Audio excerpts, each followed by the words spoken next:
We're fancy now. Fancy. That Yeah. was neat. Thank you. It took me all like 30 seconds to make that All right. Well, because hey, templates are awesome. they are I got a shiny new mic now, nice. and it came with Very cool. two different pop filters. This one you really can't see it all that well, but it has a smiley face on it. Nice. It has personality. Did it give you just 3 pop filters, or did it give you just a pop filter and then a snap crackle filter as well? And this one. Cool.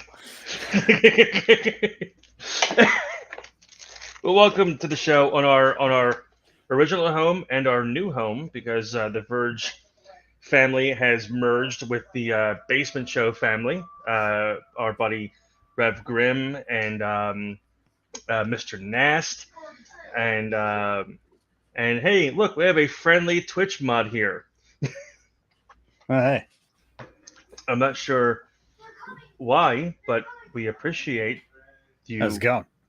unseen forces modding our Twitch that doesn't have any viewers, but hey, that's fine. Yeah. But welcome to the show, everybody. Um, as you saw earlier today, we did post. I shared the nifty video for tonight's show, and tonight we're talking mainly about bands that have gotten better or worse with the introduction of new members when original members have left the band. But before we get into all of that, how did the move go? I see you're in a new. The background behind you now is different than it was the last time we had a show. Yeah, it's different. It's it's the same stuff, just in a new location and reorganized. And with each day, we get more and more floor space made available to us, and hopefully, it will help the cats chill the fuck out because they're getting there, but they're not without their accidents, which are less frequent when we're home, but they still happen. So we're hoping once it's more organized and more like a house and looks less like the garage at the old place that just had a bunch of boxes in it, that they'll just be like, all right, we'll just pee in the boxes now. Yeah, we'll just hang out in the boxes. Thanks, guys. But yeah, that's good that you are in the process of starting to get acclimated to the new place. I know it took Alyssa and I a month or so to kind of get acclimated to the new digs, and we kind of made it our own. Something has happened since the last time we had a show. Yeah. And I talked about this morning on the Verge program, and I had everybody having a great laugh at my expense. And now I will give you the opportunity, because I'm not sure if you can notice or not, but a sound that had been happening in the background of every show is not happening at the moment, and that was running water from the fish tank. Okay. It's no longer running water because the fish tank is now empty. He killed them. Water. Hey, spoilers. As the Peanut Gallery is pointing out, I did in fact kill all 6 of the fish. Huh? The Peanut Gallery. Yeah, this mic is really good because Nick can hear you from out in the living room, so this is a pretty good quality mic, I'm not going to lie. There you go.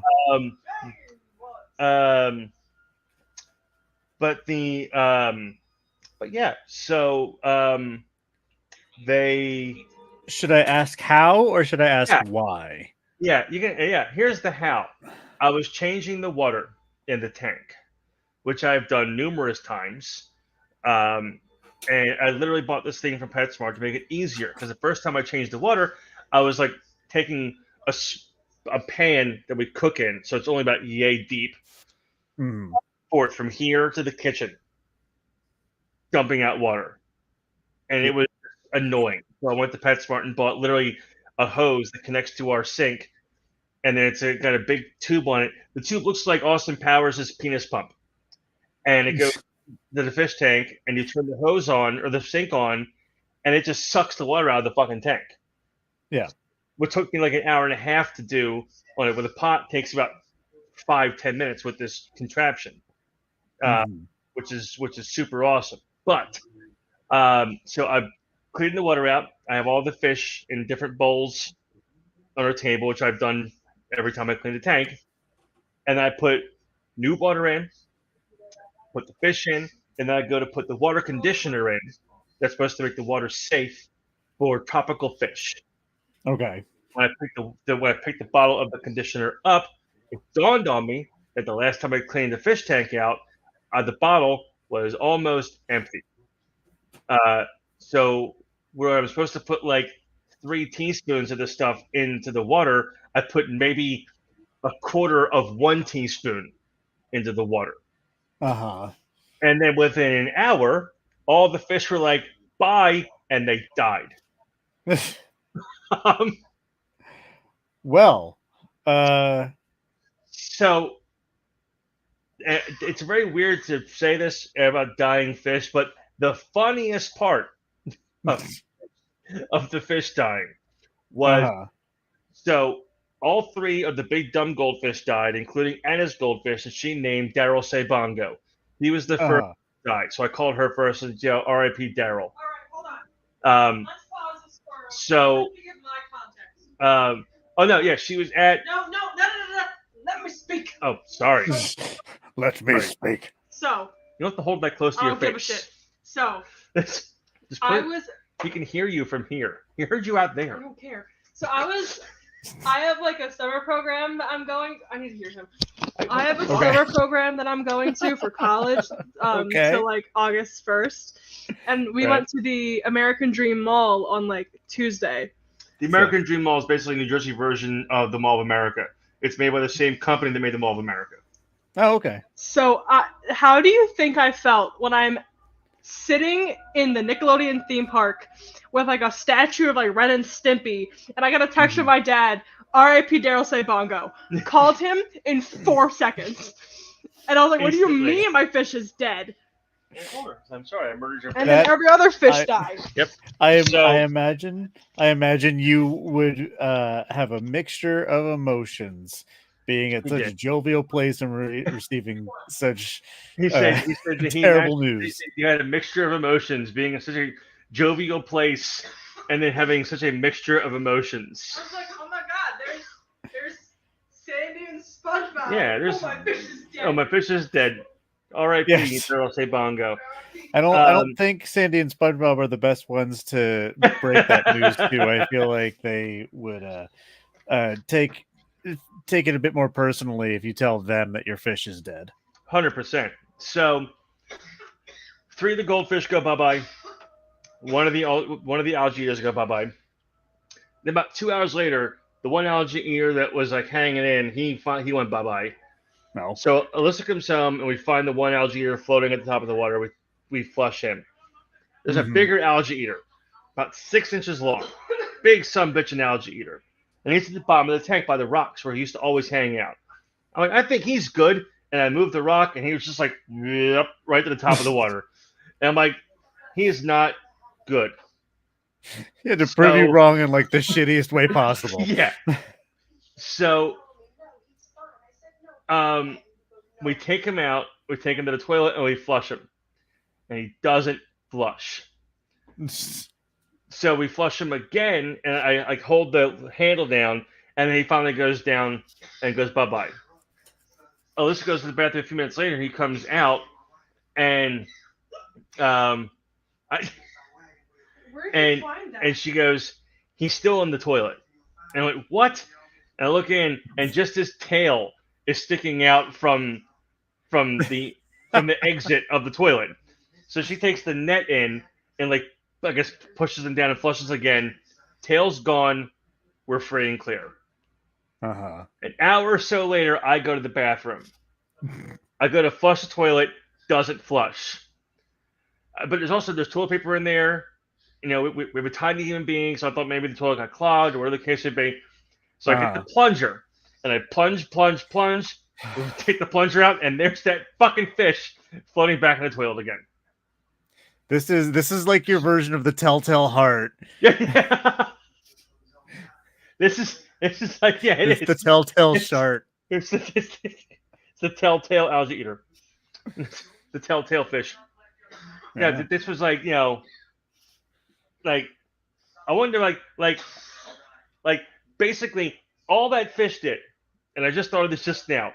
When I went, I think he's good, he's fine, and we floated up. That was his way of going, this paddock is no more. It has ceased to be. But yeah.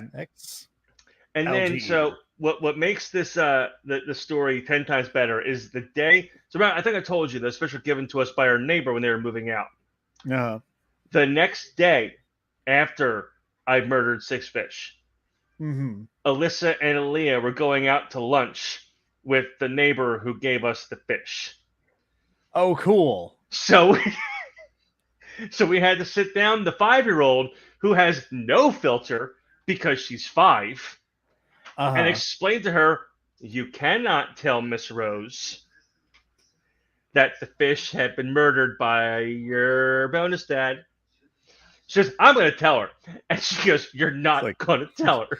We would prefer that you didn't. And then we're at lunch, and Aaliyah goes, Miss Rose, can I tell you something about Lynn? And I looked at her, absolutely fine. She goes, you don't do that, Aaliyah. Don't ever. Yeah, she was like going to rat me out under the bus immediately. Wow. Hey, Alan's here. Yes, Alan, I know I'm a fish killer. Hey. I'm fully aware. I'm not sure if it'll still be in the private chat or not. It's a new show, so it won't be private chat. But Shannon made a picture of just a fish in a fishbowl, and it was just like, she sent it to me. Let's see if I can.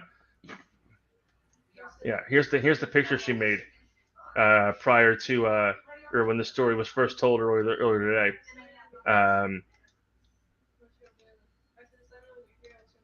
Yeah, that was it. That is, it's not scary so much as it is terrifying. Just a giant koi fish appearing from the water, like right, and like let's see, Mr. Johnny, welcome. Greetings, salutations. This makes me worry on your behalf the next time you go fishing. Because the next time you go fishing, you're going to be on their turf, probably by yourself. Probably. And yeah, they're really going to be biting that day, and I mean that in an ironic twist of fate kind of way. Yeah. I mean, I know what'll happen. I'll catch like a nice big fish. I'll go to get it, and then I'll accidentally, go right near a snapping turtle, and I'll just miss a chunk of my hand. I'm like, I deserve that. I murdered 6 fish. Yeah, I deserve to be looking like Chubbs McKenzie from Happy Gilmore. But yeah, are we doomsday preppers?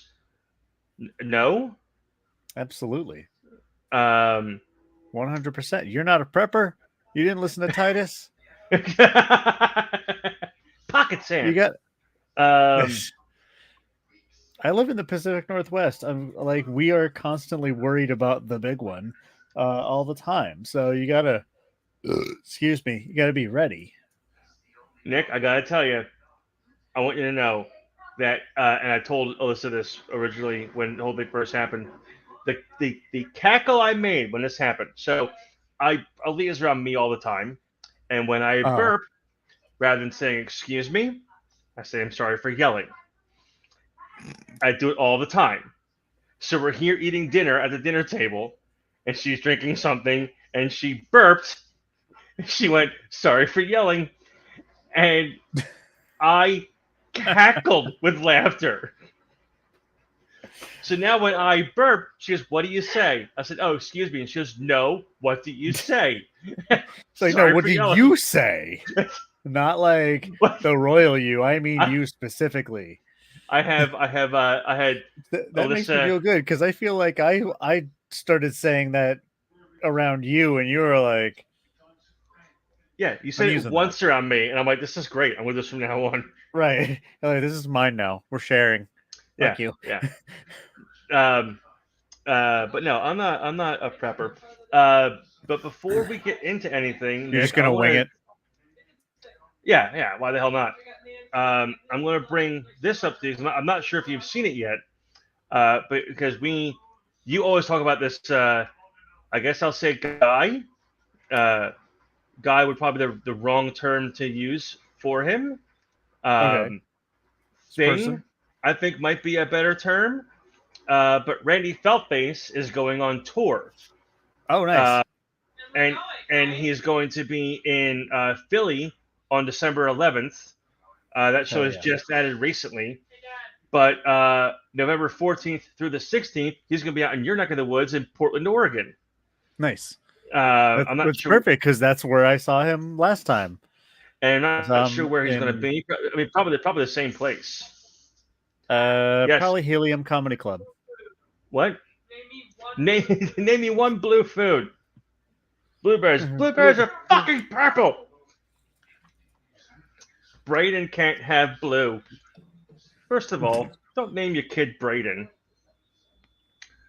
I did, Alan. I did. I got my ass kicked by a 5-year-old for 3 days straight. Yeah. And then she said they do that. And then she said on her birthday, I'm getting 40,000 punches. Wow. Yeah. 40,000 punches. It's a lot of fucking punches for a 6-year-old. That's a lot for good luck. I mean, well, what can I say except wear a cup? Just and I hate you.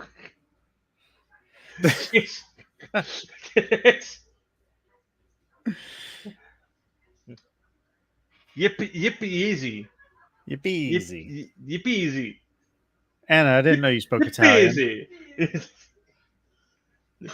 Train wallet. Everybody showed me that. It was great. Yeah. It's I love it. Let's see if I wonder if there's a. I wonder if there's even a list. Just splash myself in the face with liquid death.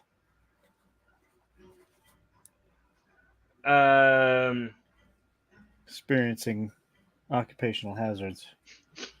Yeah, I wonder. Yeah, there's no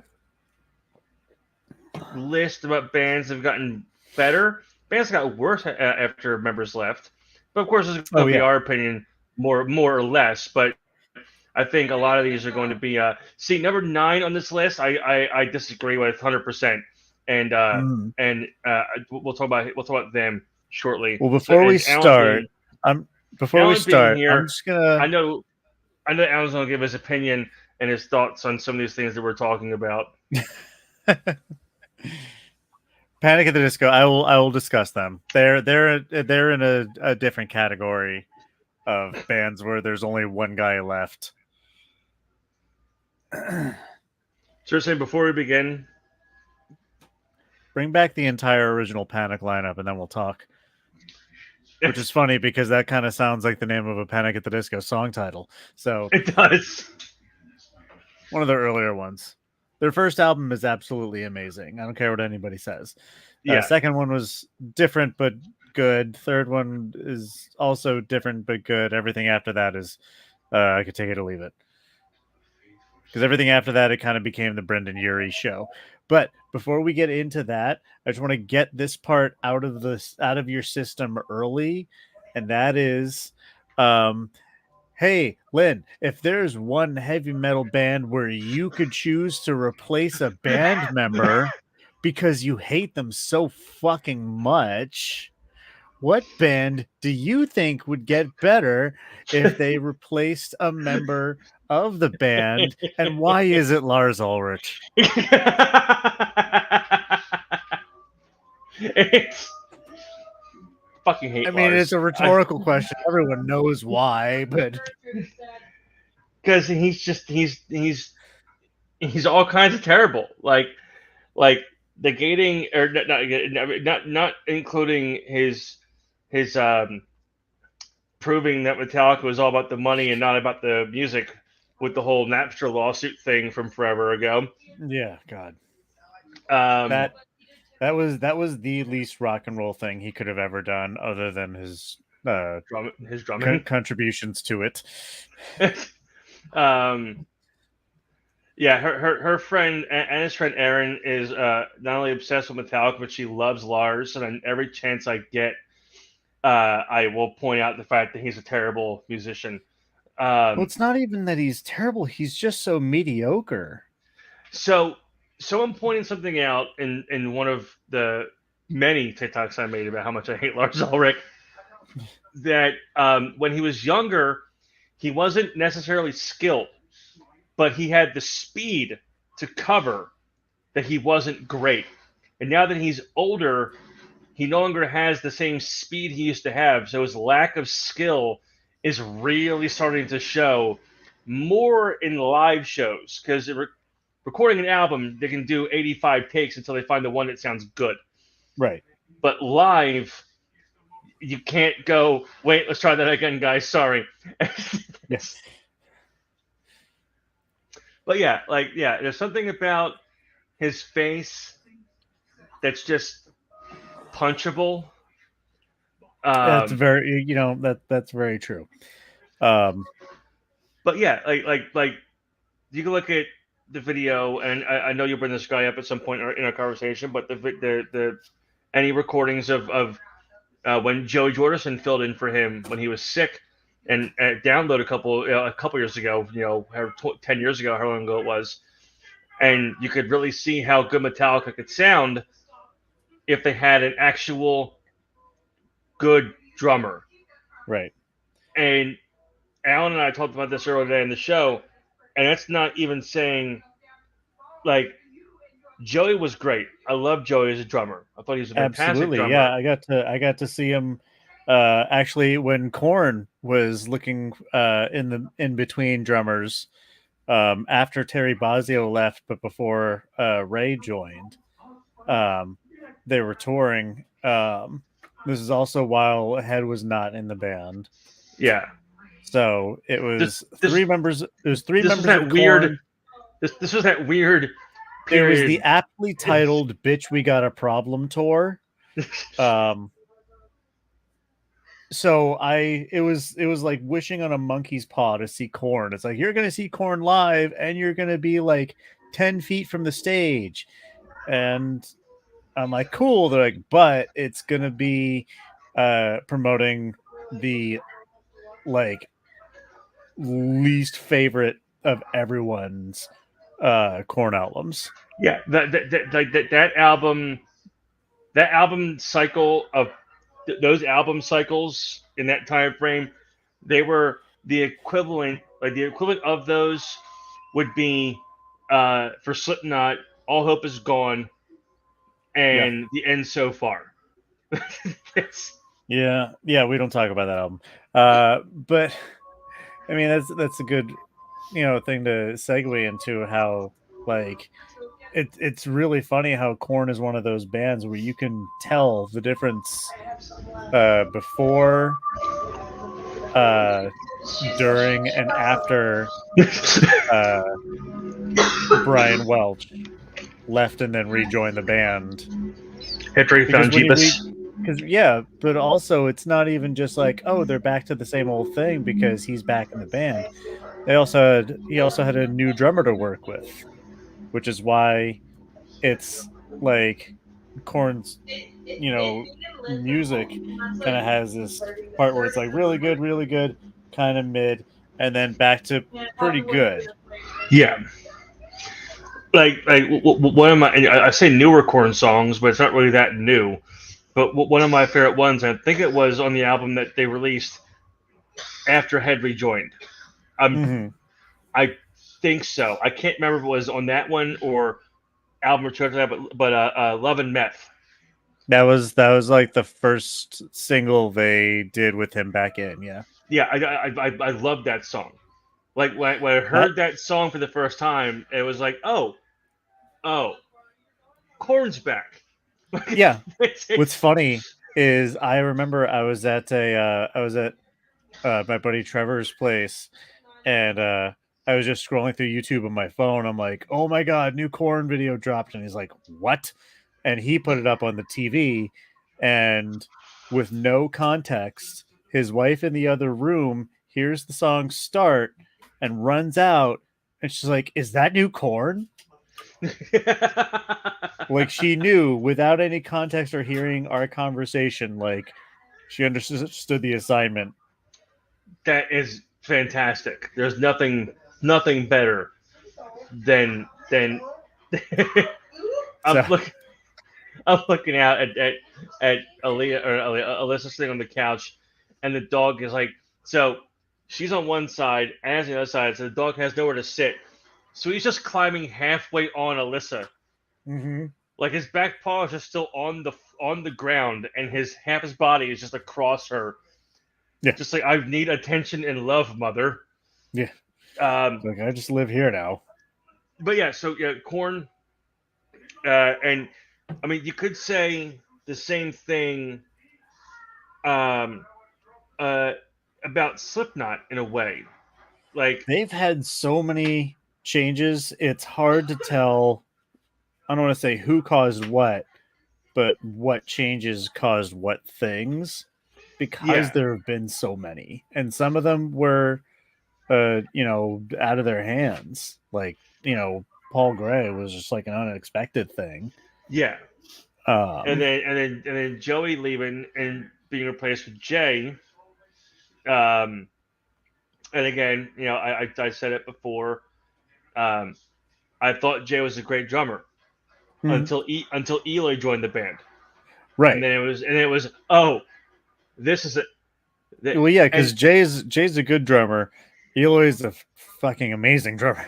Yeah, and they're different styles, to be fair, but I feel like Eloy fits that band a bit better. Yeah, and I mean, these are terms that you and I both know, and I know Alan would know these terms also, but not a lot of people would know the term. But the one thing that sets sorry for yelling. The one thing that sets Eloy apart from both Joey and Jay is his use of ghost notes. Mm-hmm. Like, if you watch any of those drum cam videos, the subtle little extra taps of the snare, yeah, but light enough where you can barely hear them, but they're noticeable enough. It adds something extra, something that just sounds awesome, hitting those ghost notes. And it also, seeing how hard he hits the drums, it's also mind-blowing to go, oh, he can hit them lightly too. Yeah. Oh yeah, it's not just all force. Yeah, it's not all like, you owe me fucking money beating the fucking drums. It's also caressing. Like, I'm sorry for being angry with you, but you owe me money. Like, you owe it money. Yes. But yeah, so that's why, I mean, Anna's her last concert with me that we're gonna go to before she goes to college full time is Slipknot. Like, the last show we're seeing is Slipknot, and over at the Freedom Mortgage Pavilion is what it's called now, but you and I know it more as the Tweeter Center. We're old, and I know it more as the E Center before it became the Tweeter Center. The Sony Music Entertainment Center, I think is what it was called forever ago, back when used to go there via horse-drawn carriage, or like the Susquehanna Bank Center. Yes, that place has been through so many name changes. I can't keep track. I can't keep up with it anymore. That's got to be confusing for people who make the signs around the area. Like, I know. Your name. It's like we God just finished making the signs. It's like, well, you make the signs when. Yeah. Yeah, you're changing it. Damn it, you make the fucking sign. But who else? Well, actually, yeah, Westmoreland's, I guess, another example where you can kind of see what it was like when he was and wasn't there. Mm-hmm. Because babe, Limp Bizkit down a album little bit. is it's okay. It's not great. But at the same time, I mean, I guess all of Westmoreland stuff is amazing, but it just kind of proved that he was like the distinctness of the sound. Because on that album that he's not on, they just kind of sound like just another metal band kind of thing. Yeah. But I think they're gonna kill everybody right now. Yeah. There's I kind of fell off Limp Bizkit after Results May Vary came out. And did they put any album out after that? Like up until like whatever they were announcing within the last couple of years. Did anything come out after Results May Vary? Yeah, they've had a few. They had when West came back, they did The Unquestionable Truth. Well, but which was only like 6 songs. Then they did Gold Cobra in 2011, and then three years ago, Results May Vary came out in what 2003? 5? Was it 3? 2003. Because we had just finished high school, but there was a good gap between Results May Vary and the first new album after West came back, right? I know they toured without Wes. They toured without Wes, and then he rejoined. They did that 6-song EP called The Unquestionable Truth. And then in 2011 they came out with an album, and then for like years and years and years they were teasing new shit and nothing was happening. I remember that, yeah. And that's when Wes did all of his stuff. And then in 2021, they released the most recent album, Limp Bizkit Still Sucks. Yeah. Alan, which is amazing. Alan said it's like Ozzy with Zach and Ozzy without Zach. 100%. Like there's definitely a different sound when Zach Wilde is not with Ozzy. Yeah. Zach brings something. There's something about the way he plays and the energy that he has on stage. But would you classify Zach as an original member though? Well, no, because he replaced somebody. So do you think, Alan? I'll ask you. Do you think Ozzy got better after Zach joined up with him, or is Zach there? I can't remember if Zach was there when he left Sabbath and started doing solo shit. Was Zach always there? I honestly can't remember. Yeah, because that's one of those really divisive things. Because there are some people that are like, "Oh, he's better with or better without," or they're like, "It's all good. It's just different styles of the same thing." But yeah, I remember seeing Sabbath at Ozfest specifically, not just Ozzy, but it was like the Sabbath lineup, and that was pretty cool. Because they did both Ozzy songs and Sabbath songs. Ninja Boy, come here. Hello, boy. Hello, dog. Speaking of Ozfest bands, this is another one where it was just they had to have a lineup changed by circumstance. Drowning Pool. Yes, yeah, and I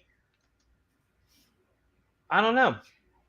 Because you and I got to meet Dave Williams before he passed, and that was awesome. And that first album is perfect, and the one they came out with after that with Jason Gong or whatever his name was Desensitized. I think it was.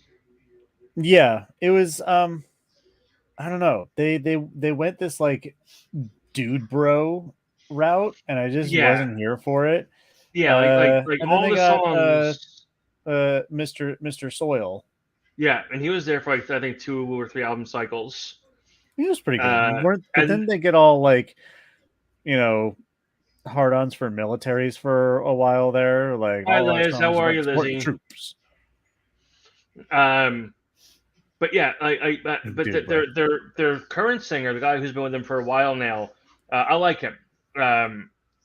He's actually he's rather good. A band that I found out recently is still putting out music, and I didn't even realize it because I fell off so hard with them um, forever ago.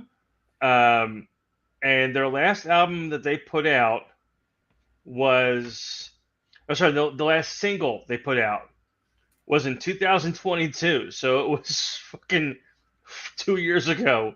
Was Edema. Oh yeah, I was kind of thinking about them recently too. And you had mentioned them a few months ago. The original singer is obviously not with him anymore.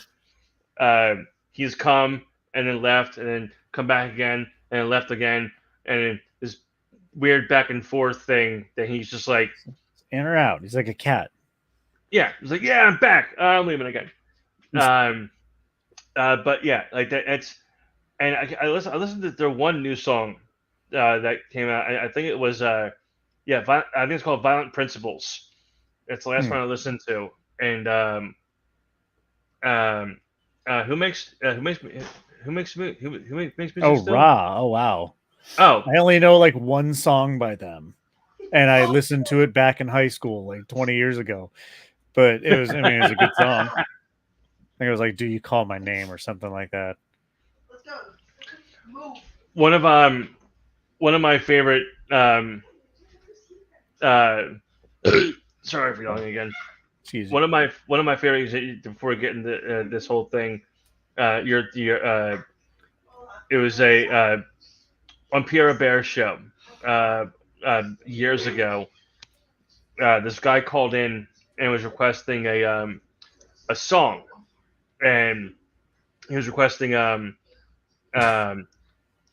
"You Know My Name" by Audio Slave or Chris Cornell.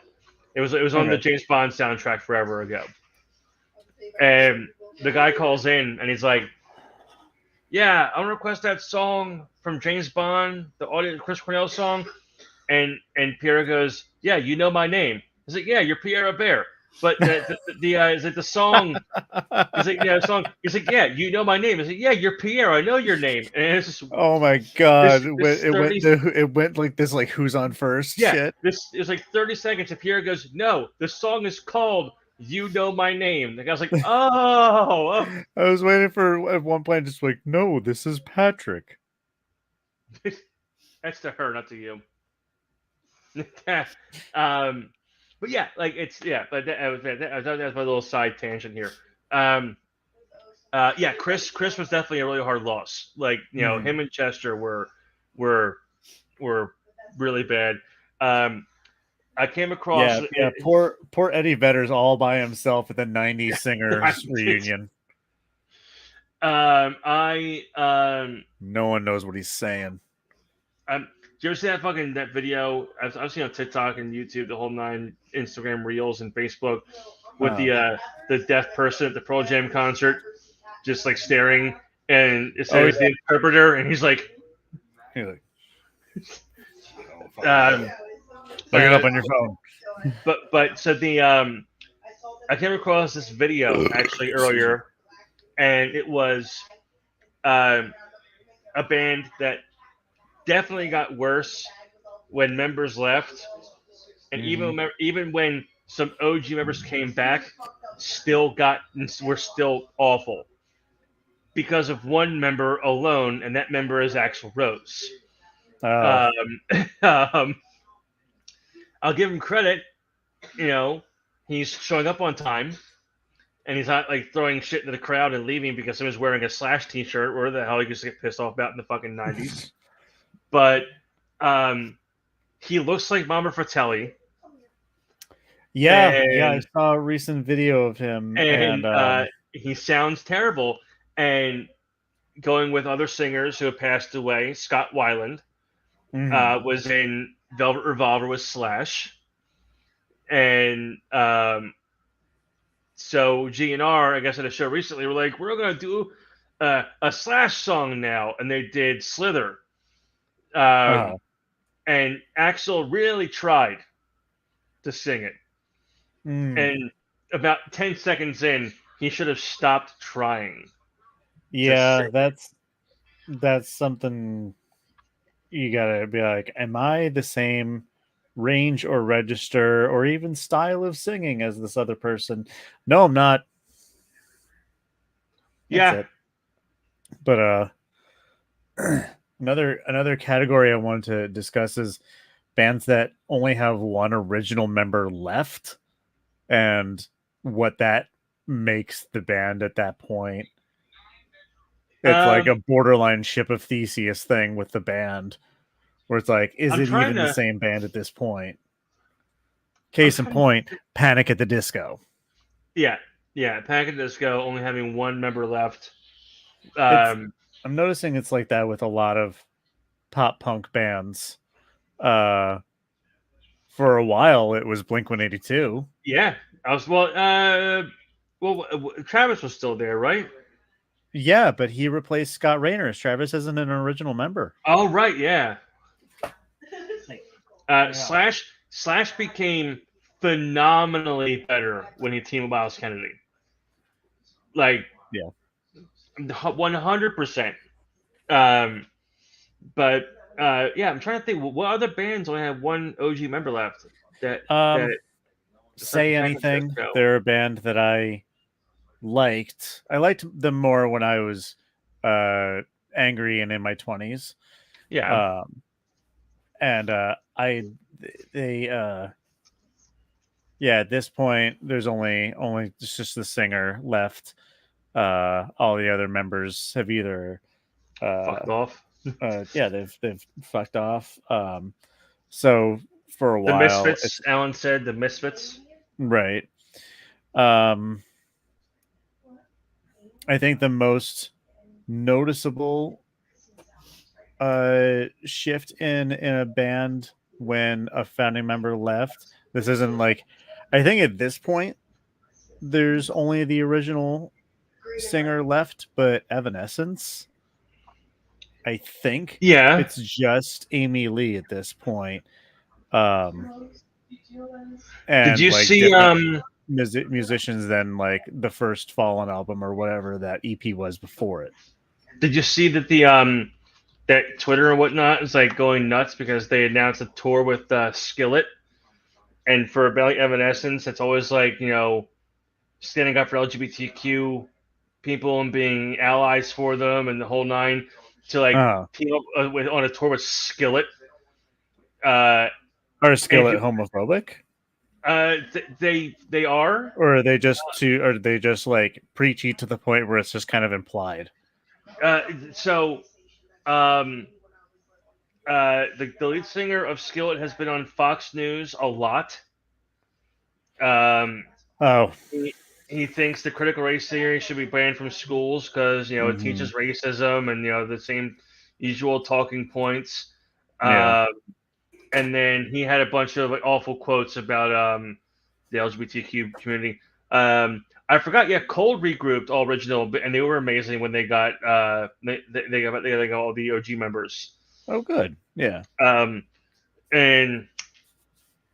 But yeah, like when back when like Ben Moody left Evanescence, like it was very clear that he wrote most of the music in the first album. Real quick. And thank you, child. Once he left, and they put out another album after that, it was an album. It was an album. It was one of those ones where it's like you can listen to what's it called? It's such a good album, Fallen. Couldn't remember the name. It was so good. I'm on the fence about picking that one up on vinyl because I know that there is like a special edition one. But that is one of those albums you can listen to front to back and be like, oh, okay, I see why this was popular, even if it is kind of a little bit of a meme at this point. Yeah. The second album after that was like, I like tracks, 1, 2, 6, 10, and that's it. Like there's a couple albums like that, even by and again we keep going back to the one of the other bands, Slipknot. They're self-titled. I can listen to beginning to end. Yep. There's not a song on the album that isn't great. Yeah. Iowa, and we talked about this earlier this morning on Verge. That is still one of their best albums. Agreed. It's heavier. That's actually one of my recent pickups on vinyl. So it's heavier than self-titled by a lot. Yeah. And even Volume 3, I can listen to from front to back. There's a couple songs I don't necessarily like, but I can tolerate them. They're good. And then you get to All Hope Is Gone, and again, same thing. I like Psychosocial, Dead Memories, and Sulfur, and Snuff. I like Snuff. What's up? Yeah, I said Separate Couches. Huh? Separate rooms? Okay. But okay, that's fine. Huh? Okay. But yeah, and then you go into 0.5, which I could listen to a lot of. Yeah. We're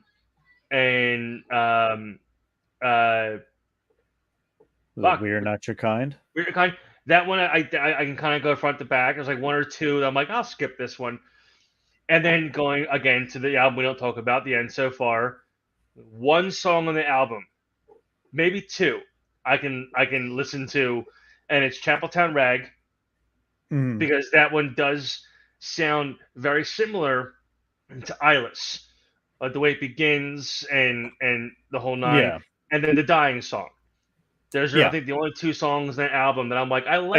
Everything after that, like when it came out, you and I were we listened to it to make fun of it. Yeah. I think there was one song that had a part that I compared to a part in a Rugrats episode because I'm like, it sounds like this thing from this Rugrats episode. And then there was a part where I think I did like an 80s style rap to like the beat of like the opening drum. Like one of those like, my name is Corey Taylor and I'm here to set, like one of that kind of shit. Yeah. Skillet tries to be a metal band, but they're very religious, like Flyleaf. Yeah, I don't fuck with Flyleaf anymore. I saw Skillet forever ago, only because they opened up for Stone Sour at the Electric Factory, which is closed now, which is super fucking depressing. Yeah. And it was like them. It was Skillet and I think one of the band. I can't remember who it was. And I was like, I'll go sit through Skillet. They have a couple songs that I can ignore. The very obvious undertones of the lyrics and just enjoy the music. Right. Awaken Alive. I like that song. I can kind of, again, I can ignore the very obvious religious undertones of it. I saw an article earlier where POD was like, how come we're not as big as other bands? It's like, because you're playing up the God angle a lot, and it's kind of off-putting. Yeah, and even was it just called Monster or Feel Like a Monster, whatever the hell that song was called? That the Skillet put out. I enjoyed that one a lot because that one didn't have the super heavy, God undertone to it. But when I never really listened to them too much. They're named after cookware, for fuck's sake. Like, just Teflon. Not our new album, Teflon. The title track the title track non-stick coating. Yeah. I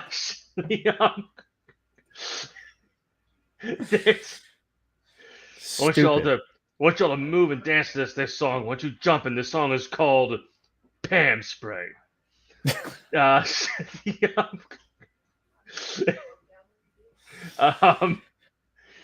so when I saw them opening for Stone Sour, like 3 or 4 songs in, the guy's on stage and he's like, every day, we're all fighting a war, and it's not the war on drugs or the war on terror. It's a war for our souls. I was like, I'm out, and I walked outside and had a cigarette, and I stayed out there until they were done playing. I was like, I'm not here. I didn't pay money. Yeah, people didn't pay money for a good time just for you to bait and switch them to be moralized to. That's, but or at least read the room. Yeah, like make it a little bit. Do little sprinklings here and there. Don't make it super obvious. Yeah, but make it just obvious enough for your hardcore fans to be like, I know what he's saying. Mm-hmm. I agree with him. My thoughts on Rob Zombie. Great musician, terrible director. He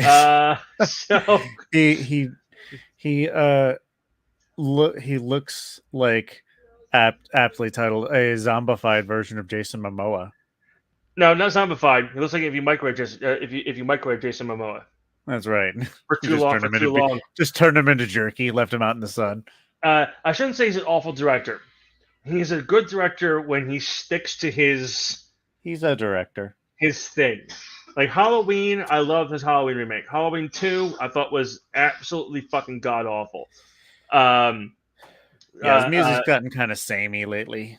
Yeah. And I think his movies would be so much better and so much more watchable if he stopped putting his fucking wife in them in leading roles.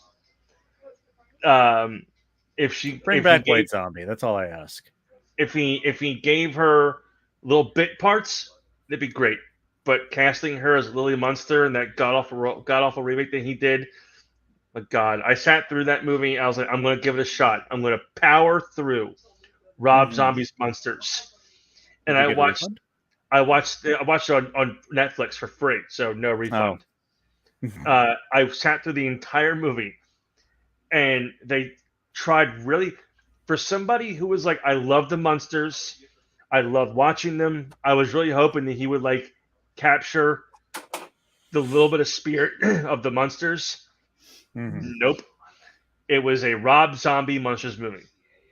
It was just terrible. It was just his own story. It was his story. It's basically just fan fiction. Yes, it was his story. It was like, this is a movie about how Lily and Herman met. I don't care how they met. Like, they weren't even living in the Mockingbird Lane house the entire movie. They moved into it at the end of it, which left it open for a sequel that I hope never happens. Yeah. Like, all the promo shots were them in front of the house, and the house was fantastic. It looked just like the house from the movie. I'm like, oh, great. They're going to be in the house. It's going to be great. The last 10 minutes of the movie, they move into the house. I'm like, I hate you, Rob Zombie. But yes, his music also has gotten terrible. Well, it's just gotten so like what's the word? Rob Zombie?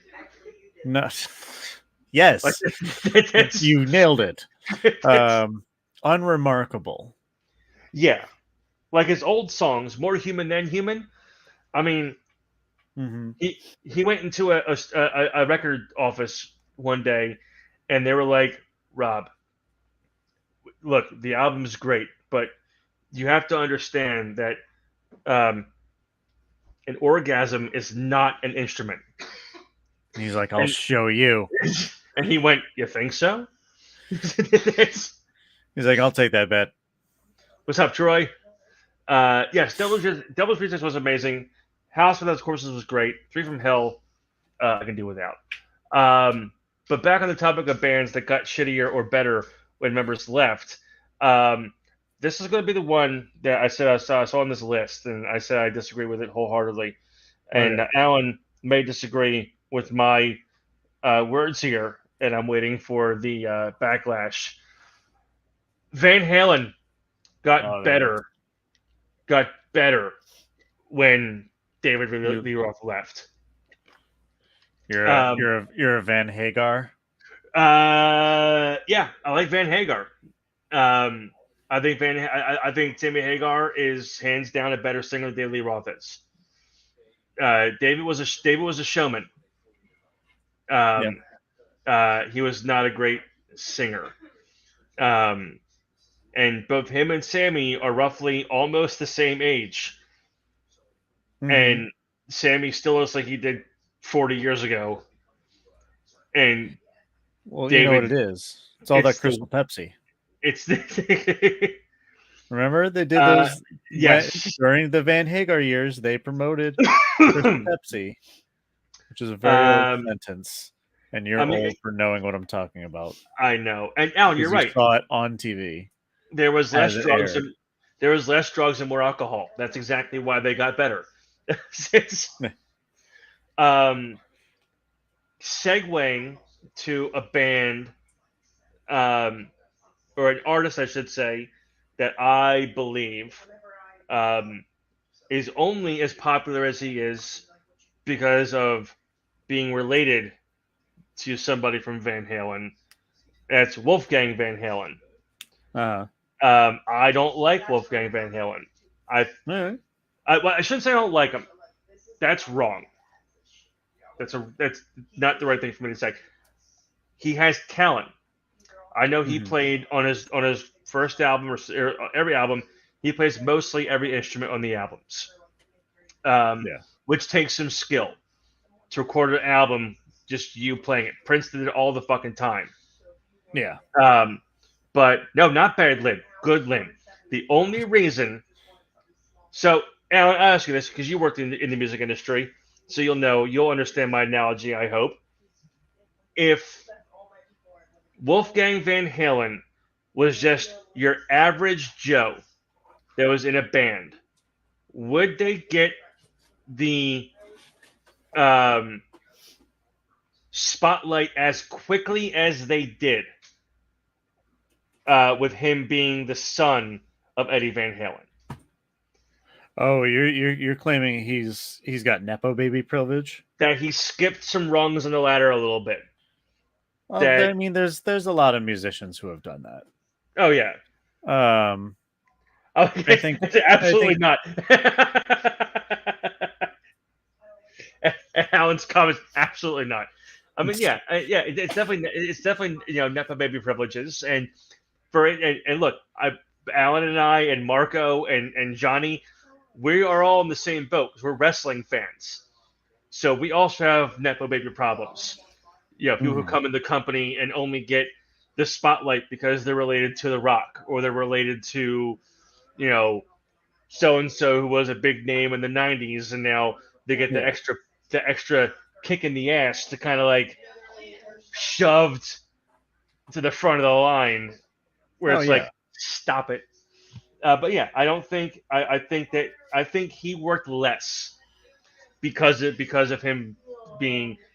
I think I like him a lot more if he went through the process of playing the little shitty pool halls and the little shitty venues in front of 25, 30 people, and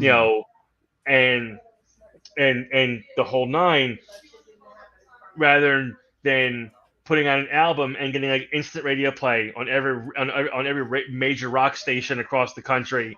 Well, I think at that point, creaming their pants over him being Eddie Van Halen's son.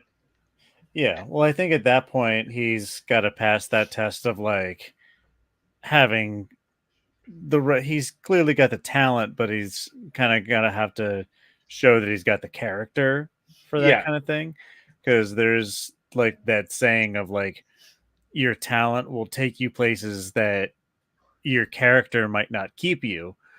Where it's like he might be, a Van Halen, but he's gonna have to prove that he's, I guess, in the game for the right reasons. Yeah, and I think he is. I really do think he is, because like there was a video I came across on TikTok of Dave And that kind of Grohl. goes for everybody, not just limited to him. Yeah, where Dave Grohl, and he's playing Eruption on the guitar, and he's just Yeah. shredding on the fun guitar playing Eruption, and then he puts his hands up like, yeah, and the guitar is still playing, Yeah. and then it shows a backstage video of Wolfgang fucking shredding Mhm. the whole. So I'm like, that kind of shit makes me giggle when it's just like, it kind of Yeah. shows that they're still fun Yeah. and they still have, but yeah, just some, yeah, I when he comes to the radio, I still listen because again, I think he has immense talent, and and in all fairness, he had a fantastic fucking teacher. His Yeah. dad was Eddie Van Halen. Like he Yeah. had the best guitar teacher you could ever have, And probably some genetics that grease the wheels a little bit too. Oh, 100%. But still, I mean, he's got to maintain, his skill to keep being able to do those noodly doodlies on the guitar. That's what they're called, right? Yeah. Noodlies. Okay. All right. I just didn't want to sound silly. But let's see. Alternatively, there are bands. I came there are across bands one that I on this worry list that just made me giggle. Yeah. There's Oasis was on this list. Oh, geez. They were number one. Of bands that got worse after somebody left? Yes. Well, yeah, because if Liam and Noel Gallagher could stop, trying to punch each other on stage, maybe they could get through a show together and actually have a good time. Yeah. So, what were you saying before I cut you off? I'm sorry. You're saying bands that... bands that have not lost members. Or I should say, well, because the one that I thought of was like, no, wait, they have technically lost one member, but they didn't replace them. Which is my current hyperfixation of King Gizzard and the Lizard Wizard. Because they're a band that has had pretty much the exact same lineup the whole time, and they're absolute powerhouses of music. Yeah. For a while, they had two drummers, and one left to focus on running their record label. So now they just have the one drummer. But it's just nuts how much they put out. Yeah. And I will not stop recommending them. I will, because they've put out 25 albums out in 10 years. I'll have to start. I'll have to start listening to them. We're gonna do that Spotify playlist thing. Oh yeah. Where it like melds your playlist. Yeah, you're probably gonna get a lot by default of them. So of King Gizzard. Enjoy it. I mostly listen to their heavy stuff because they're mostly like psychedelic rock and like chill kind of stuff that you listen to when you're just smoking and having a good time. But every now and then they're like, let's make a metal album. And the band's like, okay. I want to bring this up to you, Nick. Okay. There's nothing to do with bands that have lost members or anything along those lines, but something that's happening. I should say out by you. Like, I'm not sure. It's probably a large distance from you, but it's on the West Coast in San Bernardino, California. Yes, far away. But it's on the West Coast, so you're closer to it than I am, which is why I'm bringing this up. But they announced that San Bernardino, California, on Saturday, October 12th, at the Glen Helen Amphitheater, is the return of Mayhem Fest. And it's going to be a one-day only show. Yeah. And I'm going to try and read some of the band members because they seem to have gone back to like the heavier side of the metal spectrum. Okay. So as you know, sometimes the band groups are not the easiest to decipher. Yeah. So I'm going to read the ones I can read.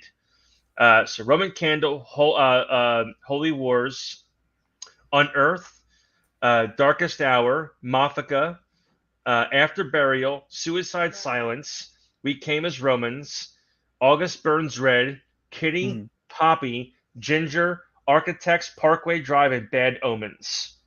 Okay. So that's the lineup for Mayhem Fest out in the West Coast. And for those who might want to travel out that way, I will tell you what tickets cost right now, and you can just decide whether or not you want to go see this festival or not. Let's find out.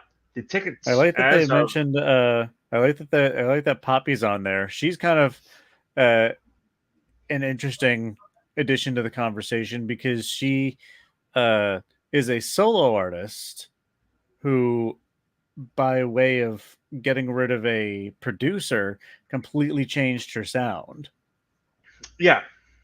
She went from being obviously a pop act to being on the lineup for Mayhem Fest, which gives you an idea for genre shift. So right now, if you want to go out there, lawn seats start at $54, which was actually much more inexpensive than I thought they would be. And then let's see, there's one more festival coming more or less to my neck of the woods. Not really. I'm gonna see if I can find the there he goes. Yeah, so it's gonna be in Ohio, Mansfield, Ohio. And so yeah, it's my neck of the woods, probably about the same distance from me as fucking San Bernardino is to you.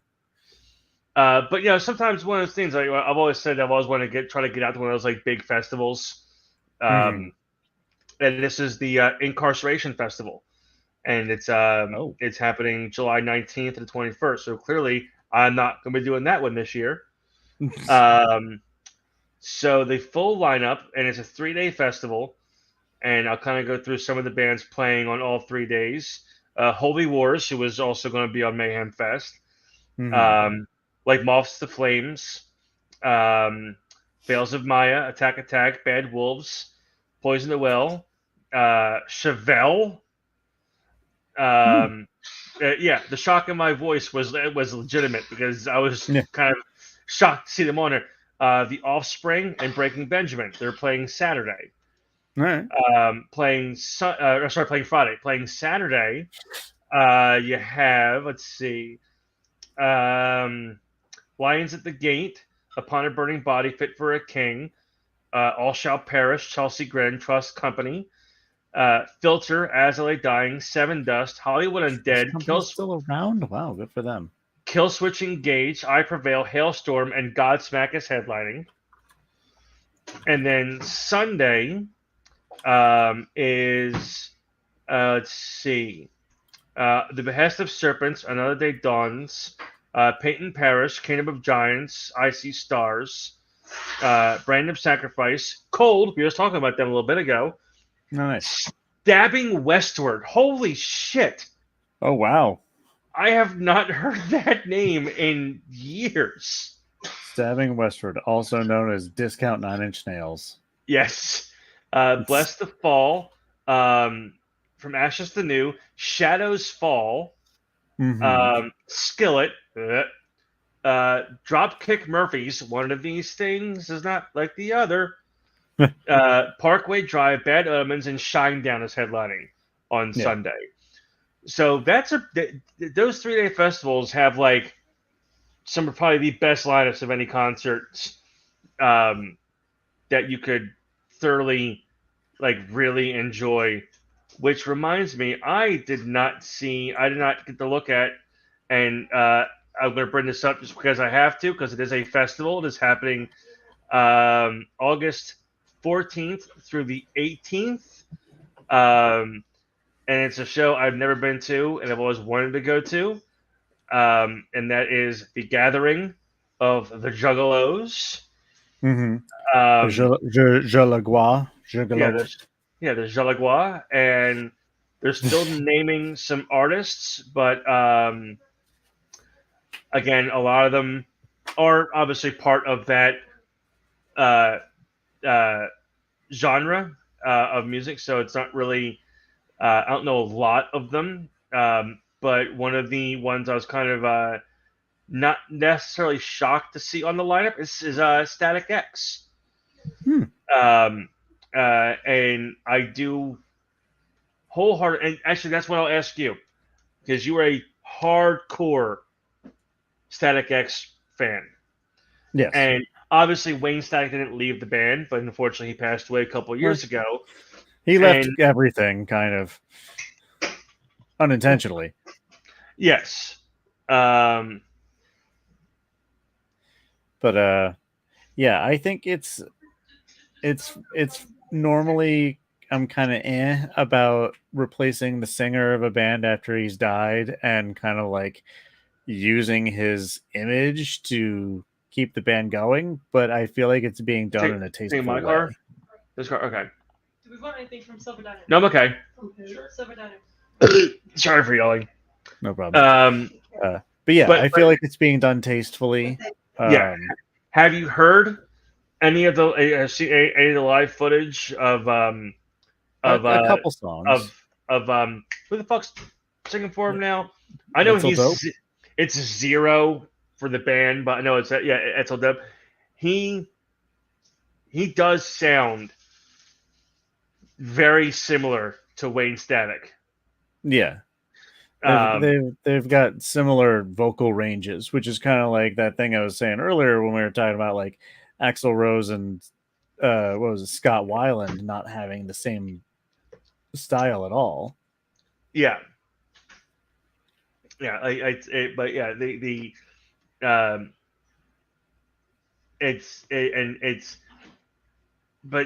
kind of Static X sucks. Is what? Yes, it's like Journey. Yes. I don't know why I fucking forgot about Journey. Steve Perry left Journey, and they literally I don't know if you know the fucking story about this new singer in Journey, but he quite literally. See you later. They and Alan, correct me if I'm wrong. At least I said drive safe. I cared. But they found this new singer on YouTube, like he was singing Journey karaoke songs. Huh. And he was just found on YouTube, and they brought him on, and he's been their singer ever since. And he does sound very similar vocally to Steve Perry. Like he can hit those Steve Perry notes. Yeah. That not many people can hit unless you vice grip your nuts and get that that high pitched tone of but he's really I don't think he's an Asian kid, and he was like in like across the fucking world doing Journey, and he was just like, you know what, all right, you win. And when he joined the band, he couldn't speak a word of English. Like they would just go song after song after song. There was not a lot of banter in between the songs. Yeah. And he slowly started to learn the language to be able to communicate with the fans. Right. But yeah, it was just like it was, and this I'm going to I'm going to preface this with I'm not saying this band got better or worse after they replaced the singer with this gentleman. What I'm going to say is he brought new life into the band and didn't try to replicate the person that he replaced. Okay. And I'm talking about Queen. I knew it. And Adam Lambert. Yeah.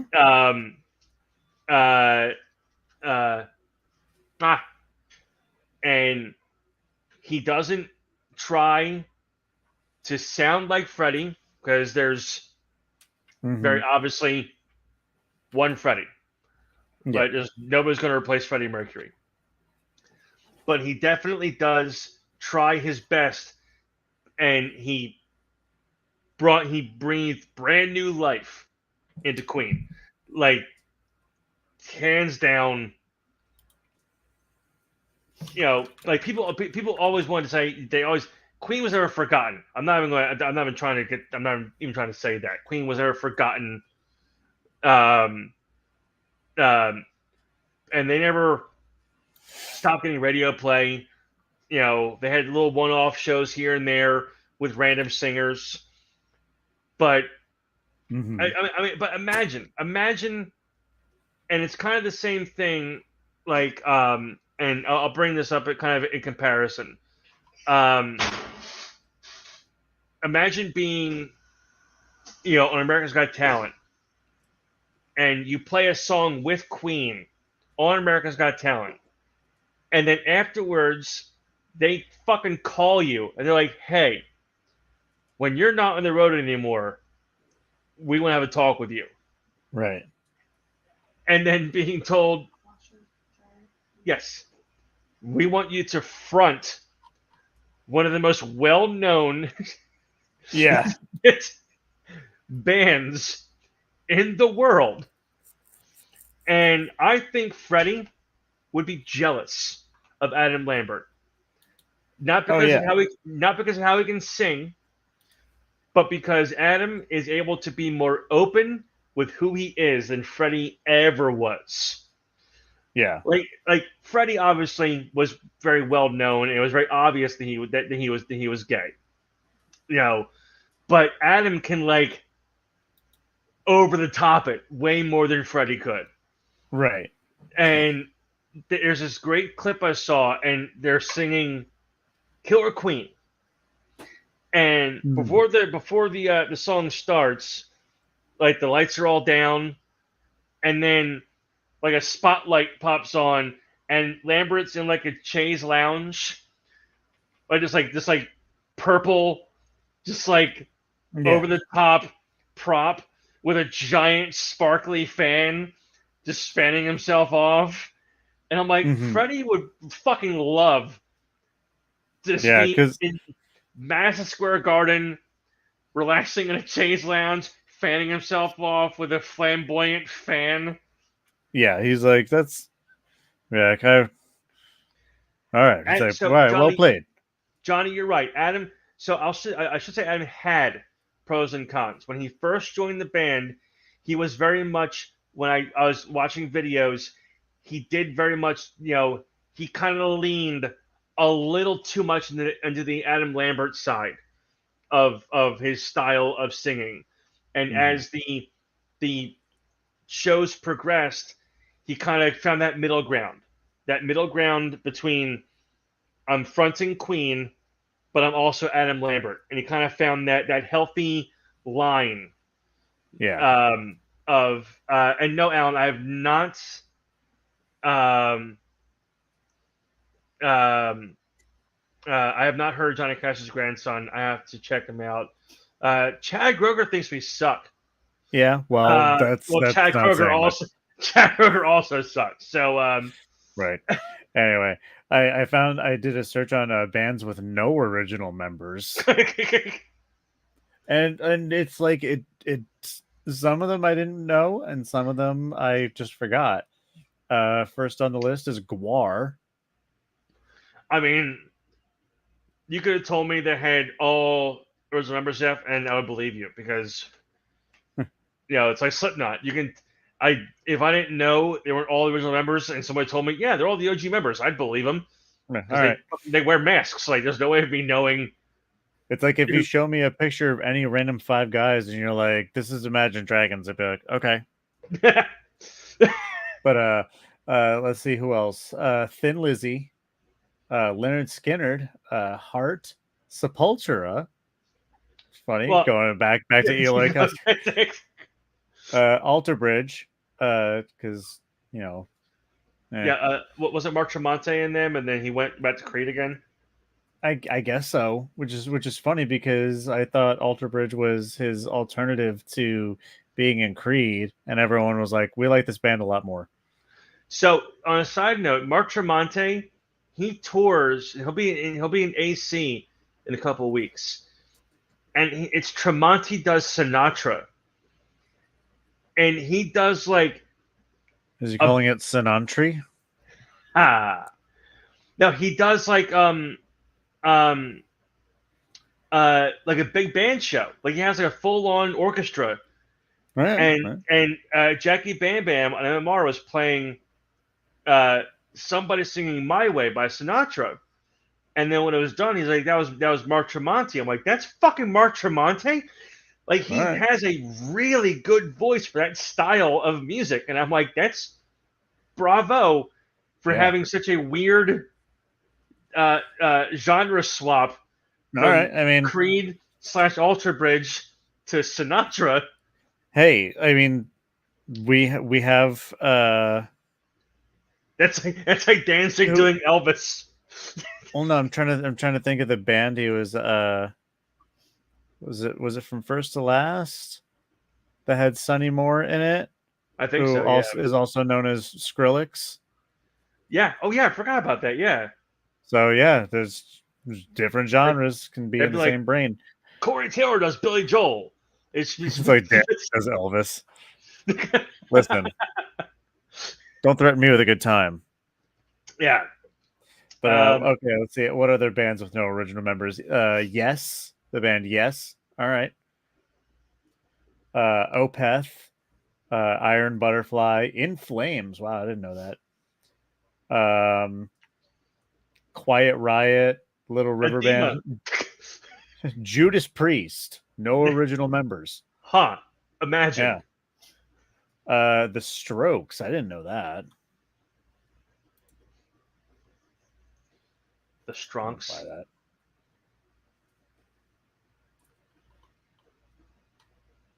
This looks like it's all the original members. Yeah. Don't lie to me, Google. For what band?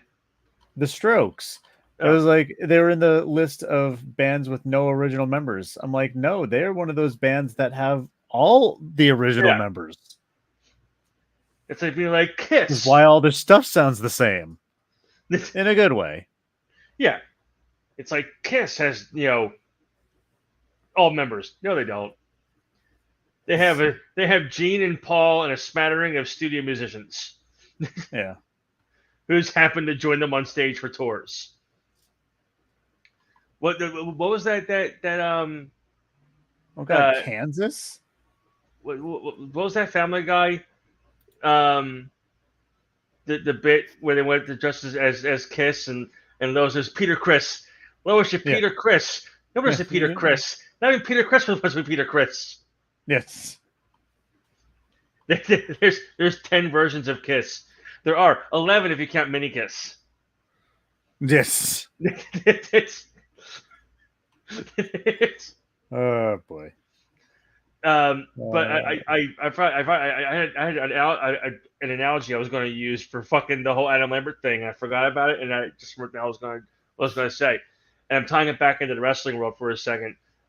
So I know you might have seen me post a year or so ago about Bray Wyatt passing away. Yeah. It was like beyond talented, and so for the last couple, I remember I sent you that weird puzzle thing for you to figure out for me for that QR code. That was part of his QR code for the wrestling thing. It was how did you feel when your brother died? Okay, bye, Chad. And it was I mean, okay, bye, see ya. Right. I mean, you're wrong, but bye. Anyway, continue. So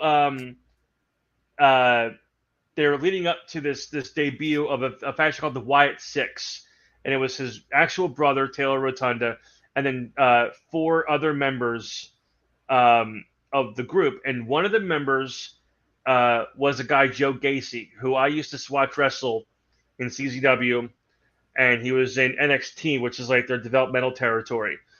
And when it was the rumors began to swirl that he was going to be in this group, that was the analogy I was going to use. Like for the Adam Lambert thing, like it's insane to me that I know a guy who's now part of a group that's paying homage to somebody that I know that he like thoroughly loved, Mm-hmm. but it's also the same phone call.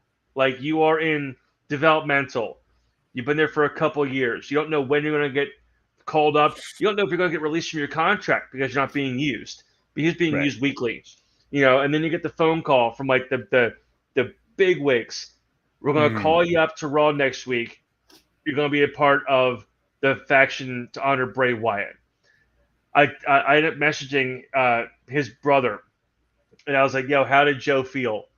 When he got the phone call about this?" And he's like, "He had a panic attack." Makes sense. Then what happened? He's like, and then he got over it pretty quickly and realized that he had like, a pretty immense opportunity. Yeah. So that it was. It's still. I know 3 people now that work for.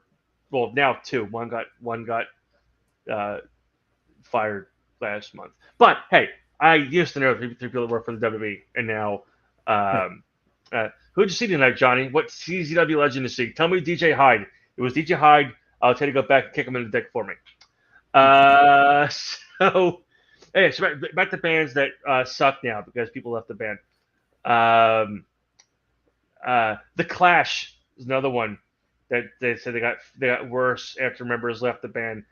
I can't say whether or not that's true or not. I wasn't a big, I wasn't a huge fan of the Clash. Alan might be able to confirm or deny if the Clash got worse after members left the band. Oh, Matt Tremont. I miss Matt Tremont. We got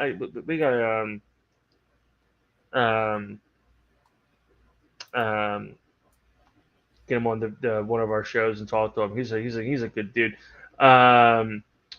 Alan said the Clash got worse when members left the band. I'll say this: a band that got better, and again, it's gonna loop around full circle back to the beginning of this conversation. Metallica. As much as Lars sucks, and I loved Cliff Burton. Cliff Burton was phenomenal on bass. Yeah. And I would have even said they got better or they got worse.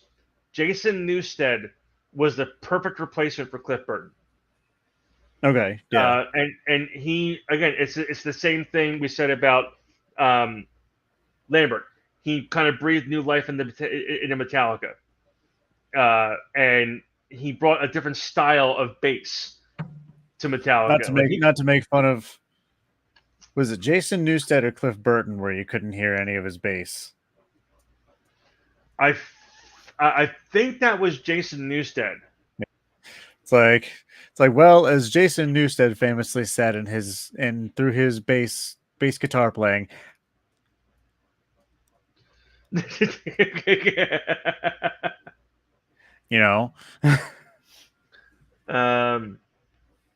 don't think Jason sucked. I thought he was good.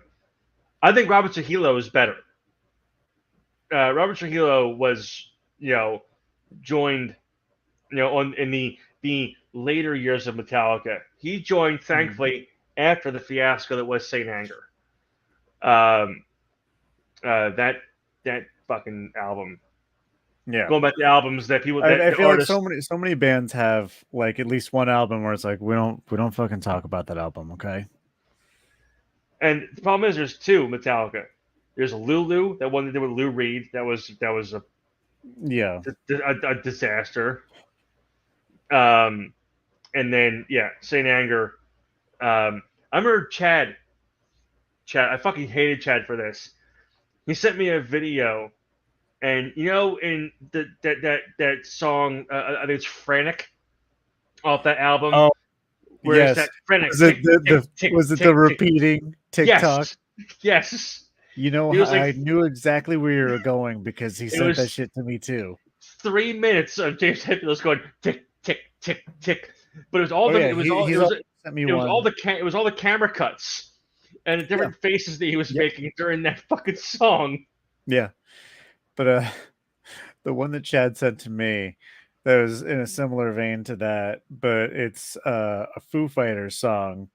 It's for The Best of You, where he's like, "Is someone giving the best? The best?" It's that, but for like 3 minutes. It's just Dave Grohl saying "the best" over and over again.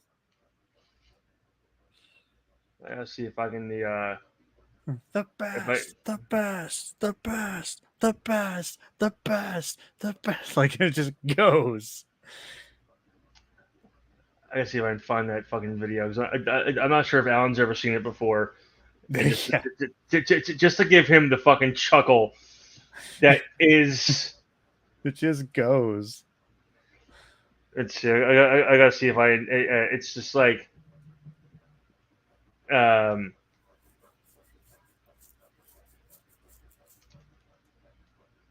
Let's see if it's yeah,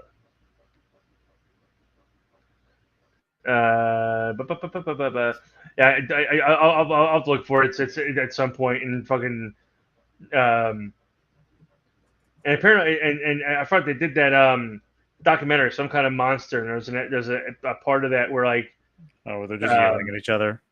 No, not each other, just Lars. They're shitting on Lars, and it's my favorite thing to watch because they're just fucking pissed at him because he's an awful drummer. I gotta see if I can find the. There's one clip I saw of them. Yeah, here it is. Was this the? No, ad. Fuck off. You can't get enough of us. Yeah, here it is. Lars fails with sheet music included. It's, yeah,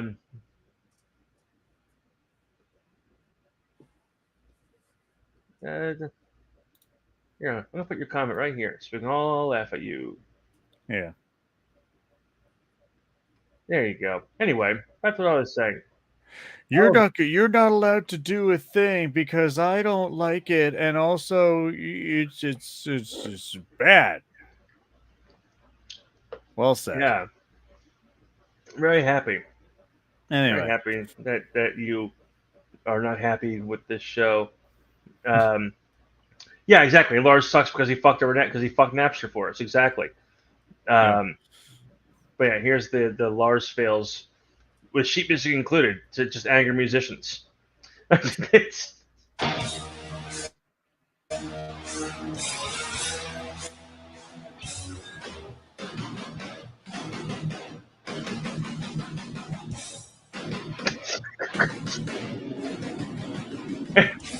Fucking James laughing. Right here, right now for you. I mean, like, my God.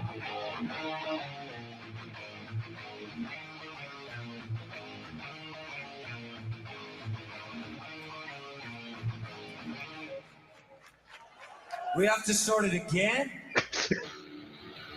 Yeah.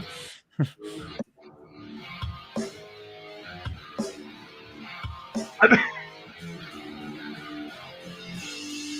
you try getting a more solid beat?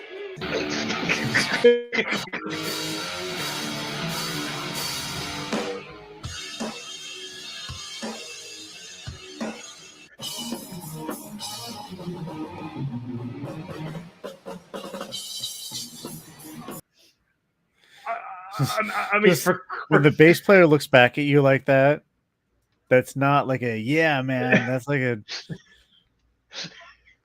you know what song we're playing, right? Try harder. You've only been doing it for 40 years. It's God, I fucking hate Lars. But I'm trying to think. There's the worst part is, as big a music fan as I am, I honestly can't think of a lot of Lars has dementia. It's like Lars is like the polar opposite in terms of like ability and being humble towards your ability. He's like the polar opposite of that cellist Pablo Casal, because at like that dude practiced cello for 3 hours a day up until like he was in his 90s. He was like 93, and people are like, "Why are you still practicing for 3 hours a day?" And like a total badass, he's like, "Because I'm beginning to notice some improvement." Yes, it's like it is truly amazing how much better you can be if you Just have the mindset that you're always gonna learn. yeah, like it's just like it's And speaking of drummers, I want to step up and defend a drummer. I want to do the opposite of you shitting on Lars Ulrich, and I want Ringo to Starr. no, not Ringo Starr, but similar, like for similar reasons to Ringo Starr, and that's Meg White Okay, from the White Stripes. yeah, She is not a fancy drummer. She is not flashy, but listening to her from a drummer's perspective as a bass player, she's every bass player's dream oh yeah, in one terms hundred of like percent. the fact that she is a human metronome and she Yeah, just keeps the beat, and she doesn't have to show off to like be good. She can just keep a consistent beat. It's nothing fancy, but the White Stripes is one of the most popular bands out there, so we can't say that they weren't doing something right. yeah, Sure, a yeah. lot of that was Jack White, and he's like an amazing guitarist, and he loves the Beatles so much he can identify every Beatles song within 1 second of hearing it. Who's There's that? videos of him doing that, where like someone will play like 1 second of a song, and it's like Hard Day's Night, and they do it like another one. It's like, Hey Jude, Strawberry Fields. I'm not sure if here, Alan, real quick, are you still in the chat? Are you still watching the show? Because I want to play something for you real quick. Because Play it I want anyway. you to. Well, because I want Alan's opinion. Because it's kind of going based off. I thought it was the bands. frantic thing. Okay. It's kind of going off bands that got better and or worse. So members left the band. And again, this is another one that their lead singer passed away, and they brought in the same vein as Queen, like Queen plus Adam Lambert, where it's not they're not calling themselves Queen, it's Queen and Adam Lambert. So another American Idol contestant named Caleb Johnson, he is now touring with the Neverland Express, which was Meatloaf's band. Oh. And it's you know the music of Meatloaf, the Neverland Express,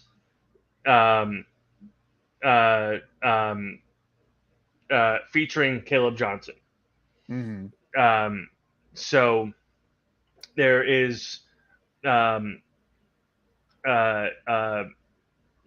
think his voice styling very much is very similar to me, and I want Alan's input on this. And we are going to make this person go away. Bye bye, Chad. Right. So, he's like, oh, no one's here. It's like, bro, you're here, and you won't shut up about that. I'm here. I'm here. I love you. Love me. Yeah, I'm. Hey, look, I banned Chad Kroger. My only wish is that I had 2 mouths so I could suck upon both your teats.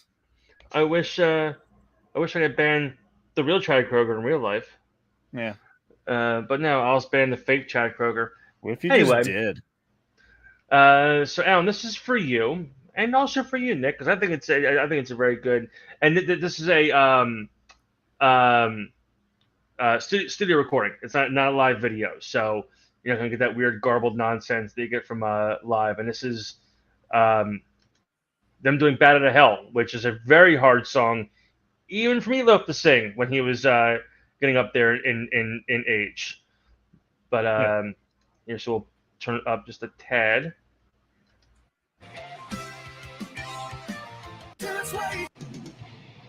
Then I'm down at the bottom of a pit in the blazing sun.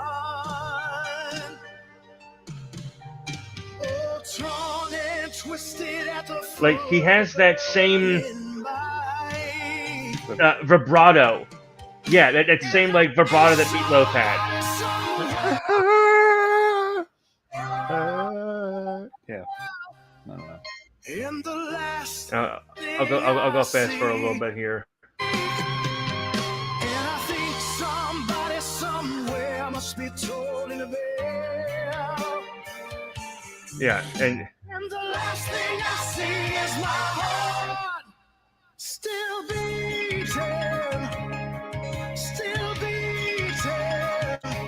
well, I can see why it's grim, but this is his voice. Like it's he's not overselling it because he's doing Meatloaf. This is how he sounds, even on his music that he puts out. Yeah. Like it's the same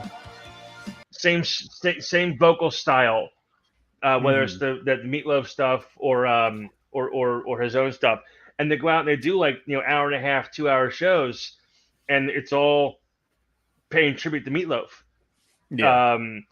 And which is what I like, and it's kind of the same thing as Queen. It's them going out there keeping the music alive, like it's not just being played on the radio and people going, I remember when I saw these guys play back in 1983 or whatever the case may be. It's I'm seeing these guys live next month, or whatever the case may be. The voice, you're being used to hearing Meat singing these songs and whatnot, and I saw Meatloaf on his very last tour that he did, and I saw him up in North Jersey. It was like 2013. It was his last full on tour. He had real bad knee issues, bad back issues. He had to go in for double knee surgery. It was just, and a buddy of mine saw him 2 days prior to me seeing him down in AC, and I was like, "How was the show?" And his response to me was, "If you're a Meatloaf fan, you will love it. If you are a casual listener, you're not going to have a good time." Because people who were fans and have seen him play live before know that he's had vocal issues for a number of years. Like even back in '93, when he put out, "I Do Anything for Love," he was having vocal issues performing live then. Yeah. And as the trying to hit those power notes for so long, your voice is going to go. Yeah. And I understood what he meant, because like from the first song to right before Battle to Hell, he was refraining from hitting a lot of the high notes because it's like he was saving all the power for Battle to Hell. Like I only have so much vocal HP. And even with Battle to Hell, it was rough. Like it was really bad. But you could tell there was one of those things like, I'm gonna belt this fucking song out, and bad or good, you're gonna get every ounce of the energy that I have left in me at 60-something years old to just blast the fucking speakers out. And then I saw him on a clip on, oh fuck, I can't remember the goddamn guy's name. Talk show. He used to be on Fox News. That's how I know him. But then he left Fox News. Tucker Carlson? No. He used to like when he had musicians on his show, he used to fucking play bass when they play they close for the song. He fucking played bass with him. I can't. Mike Huckabee. Oh, jeez. Yeah, and he had Meatloaf on his show. Whatever network he was on at that point in time. I saw it on YouTube, and it was right after Jim Steinman passed away, and he came on and he did 2 songs. But the one song that he did, and Alan knows this song very well. It's called "Out of the Frying Pan Into the Fire." Very hard song to sing in 1993. But when he sang it, I was like, "Oh, he's back!" Like this is not the Meatloaf I saw 8 years ago or 10 years ago, whatever it was. He's okay. He's healthy again. He's lost weight. He's got the vocal power back, and he was told he's going to tour again. He was getting back out on the road. I'm like, I can't fucking wait. He's going to tour again, and then 5 months later, dead. It sounds like, God damn it. Oh, all right. Well, fine then.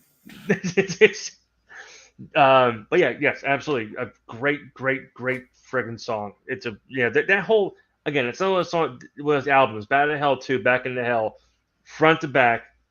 Granted, it's only 7 songs, so the songs are like 8.5 minutes. Oh yeah. So it's but before we hop off here, speaking of long Meatloaf songs, I learned this on, and I'm going to, because you brought up Crystal Pepsi. Yeah.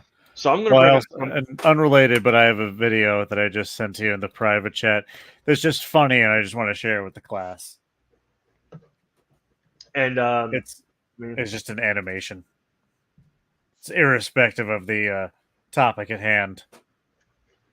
Right, hold on, I have an ad. It's animation featuring audio from that reality show Carfellas. Right, hold on a minute. Let me. I'll play this in 1 second.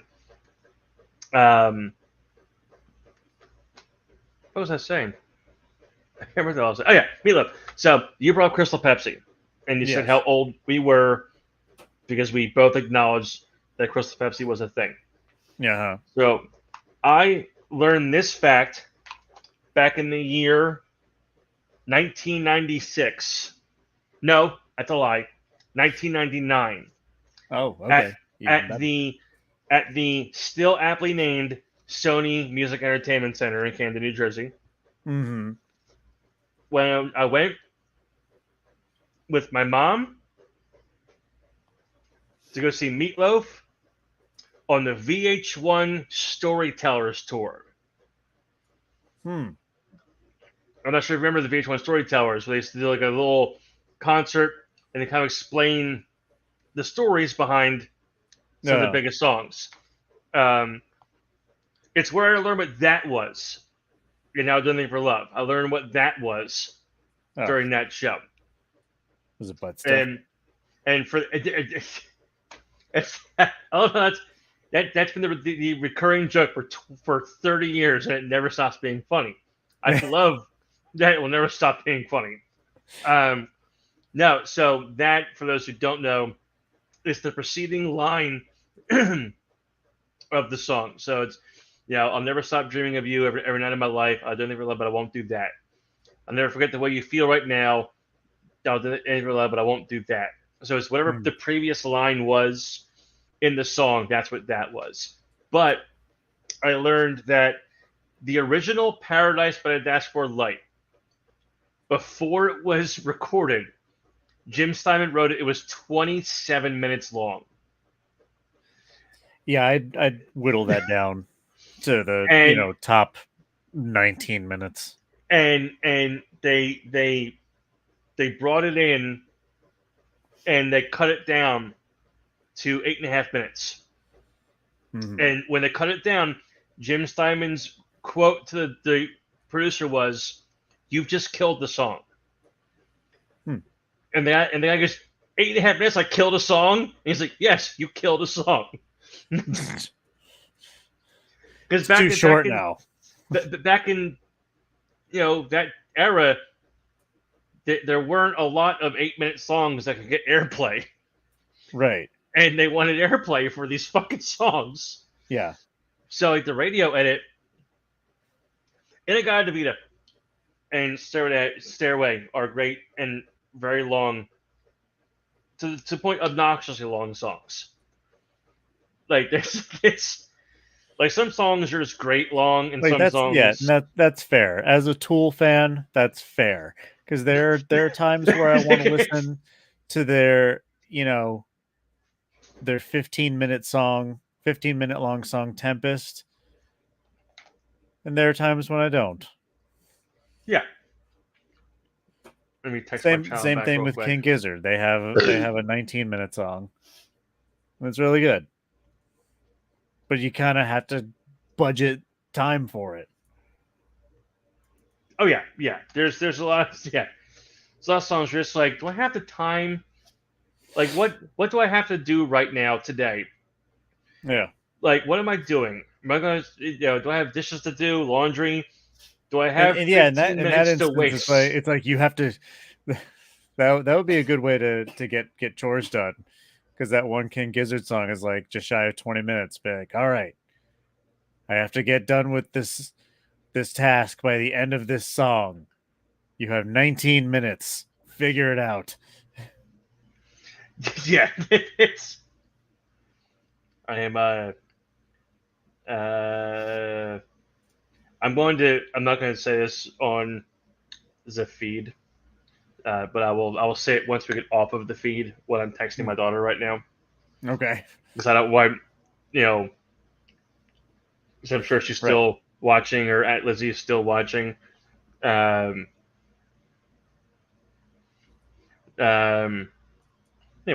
and you'll understand why I texted her that once I tell you what I texted her. But yeah, like there's I'm glad we covered a lot of bands tonight. That It was good. This angle's bad. I look bald. There we go. We covered a lot of bands tonight that now suck because people left the band or have gotten better. Yeah. Van Halen, as I said. But yeah, the video I sent you that I've chosen to close things out on is an animation featuring audio from the show Carfellas that somebody animated. Let me bring it up real quick. That somebody animated featuring Mario and Wario and Waluigi. Last night we ordered a pizza pie. There was 8 slices. Okay. Amongst us 2. So just so you get the visual, I'm sitting here. Give your honest opinion. Here. You're right in front of your 4 slices. Right. Okay. Okay. So I ate this corner. He ate that one first. He ate this corner. I ate this one. Right. He ate that one. Yes. Right. I ate this one. Yes. Right. He skipped that one. Maybe I didn't want that. Maybe I wanted the corner. He skipped that one. I went to the corner. Stood up and took mine. I didn't stand up nothing because if he you reached across I grabbed and the he corner. took my slice. Was this corner bigger? No, it was smaller. As a matter of fact, that's why I took it. Stay on your side. It's not proper pizza etiquette. What do you know about etiquette? You're wrong, Mario. You're wrong. It's a pizza. You're wrong. Oh, come on. It's just.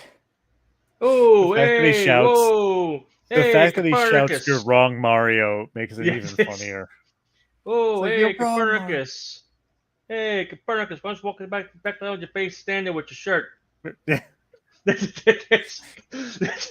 it's funny because if you go and you watch the original clip and you get like more context to what they're saying, it is like a divisive thing in the chat. Like some people are like, "Yeah, he was wrong to reach across the table to take a slice that wasn't on his side of the pizza." And other people are like, "It doesn't matter." Yeah. But yeah. It's like, I'm just gonna lick the crust on these 4. These are mine now. So where the hell is my? Oh yeah, I have to make a fancy little outro for our show. I'll do that tomorrow when I'm more awake. We have a fancy little intro. Now we need a fancy little outro. Yeah, we have to be fancy now because we have no viewers. We don't have any viewers except for me. I'm gonna watch the rest of the show religiously. Yeah, I'm gonna watch the show just to tell you that I'm still here. Need something to rip my peen to. Yeah, I'm just gonna. Anyway, on that note, juggle my balls to you guys. It's okay. We know that there for some reason. Look. I'm not. I don't kink shame. If your thing is watching 2 random dudes on YouTube and running your mouth and talking crap, if that gets your little alpha heart beating, knock yourself out, man. I don't judge. All your negative YouTube comments like it'll make you live a fucking second longer. Anyway.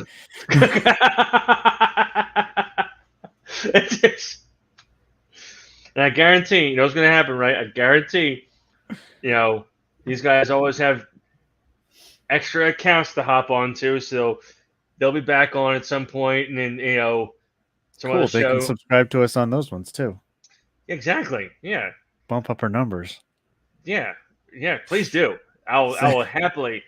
We need all the help we can get. We need it. I mean, it's the. I mean, that's the benefit of working with the Basement Show now, between us and Verge, kind of commingling our fan bases together. You know, we're getting their people, they're getting our people, and it's a nice little partnership. Hey, look, Free to Bet. Just found out about you guys. Huge fan. Cool, thanks. Thank you, You're just Free in to time Bet. to watch the outro that just in time to watch never could have been, just or in time to isn't. watch this Will week. be. Yeah, the outro will be in 2 weeks, the next show.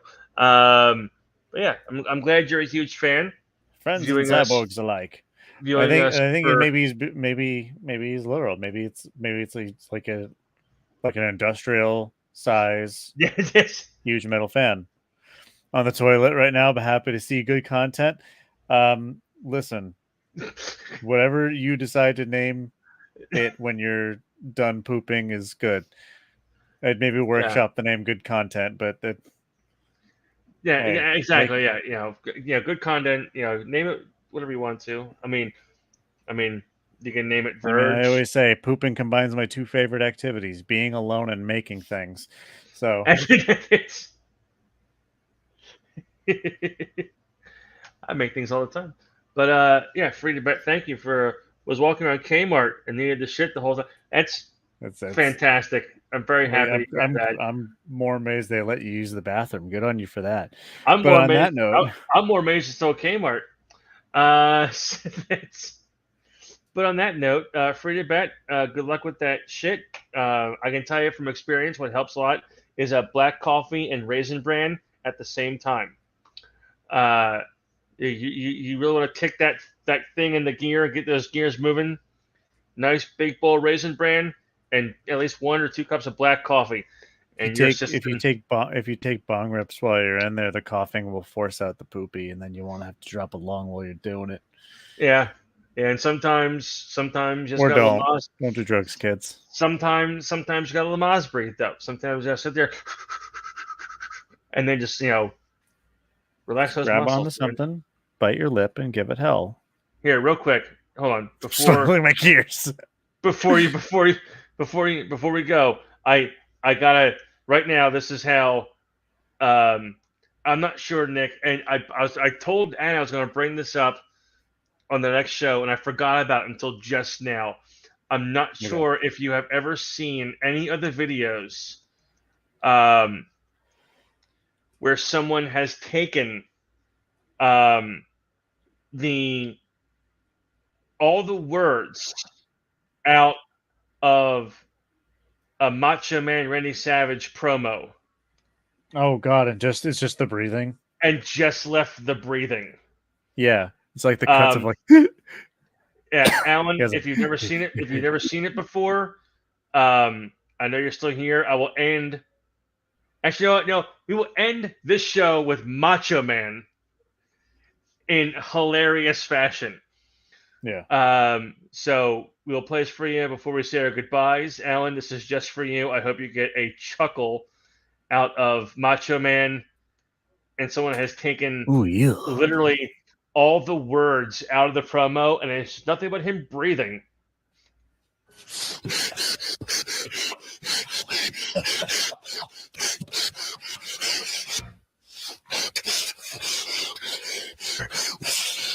It's enough to get me to the boiling point. That's good stuff.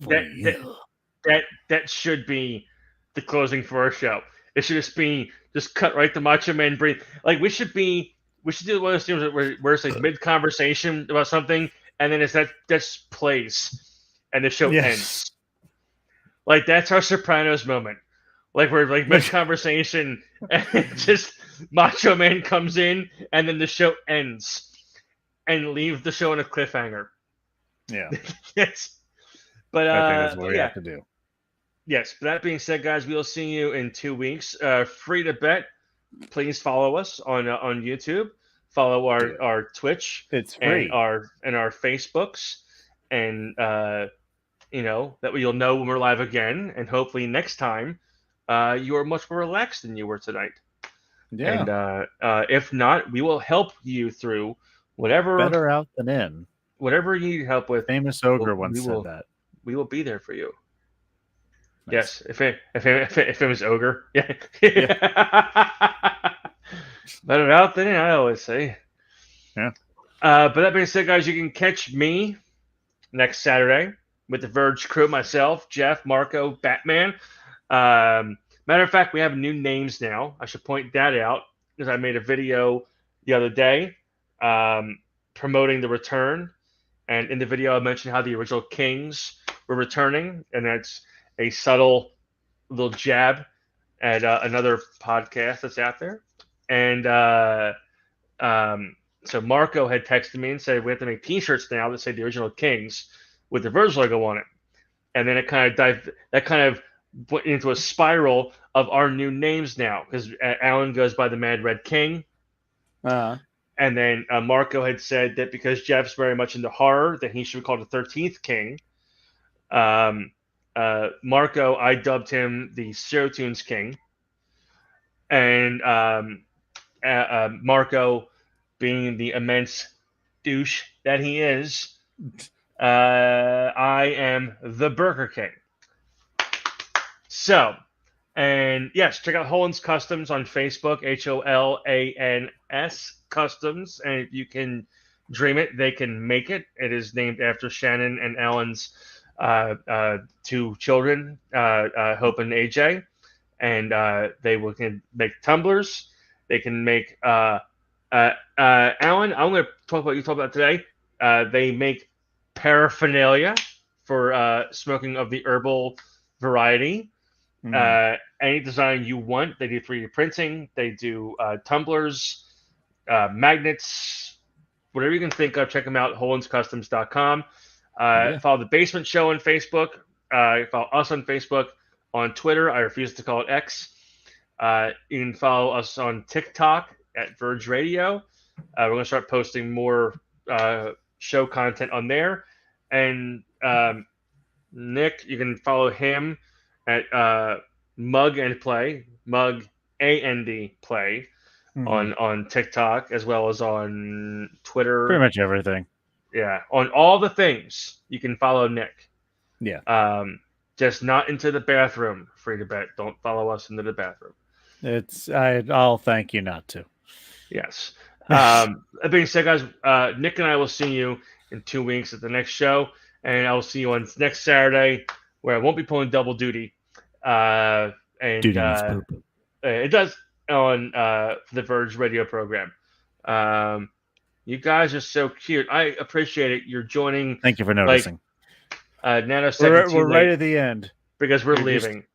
You're here just in time. I have a feeling. I have a feeling that this is Chad Kroger again. Either way. Yeah, Casey, free to bet. First of all, thanks for boosting our numbers. We appreciate it. Take care. And give us a subscribe. And we'll see you in 2 weeks. Bye, everybody. Bye. Bye. Bye. Bye. Bye. Bye.